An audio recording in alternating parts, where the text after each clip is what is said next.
porno qaramlik deb har kuni porno ko'radi. Pornodan boshqa qiziqish bo'lmaydi. U pornoga shunaqa kirishib ketgan bo'ladiki, uni oilaviy munosabatlariga o'sha erkak bo'lsa erkak, ayol ham o'rganib qolishi mumkin. Lekin ko'p hollarda erkaklar o'rganib qoladi. Oilaviy munosabatlariga, uni jamiyatdagi o'rniga, o'sha erkakni jamiyatdagi yoki ishdagi o'zining o'rnini yo'qolib borishiga har tomonlama ta'sir ko'rsatib boradi. Odam konkretni o'zgarayotganini, odamda konkretni yo'qolib borayotganini, sho'ng'ib nimagadir kirishib ketganini ko'rib boramiz. Narkomanlar qanaqa bo'lib ketadi? Zo'r odam bo'ladi misol uchun, katta tadbirkor bo'ladi misol uchun. Hamma yo'q zo'r ketayotgan bo'ladi.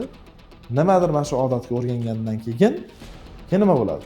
Sekin-asta bu plashatkalardan yo'qolib boradi. Chunki uni endi intereslar, qiziqishlari boshqa bo'ladi. Shunaqa qilib odam sekin nima qilib boradi-da.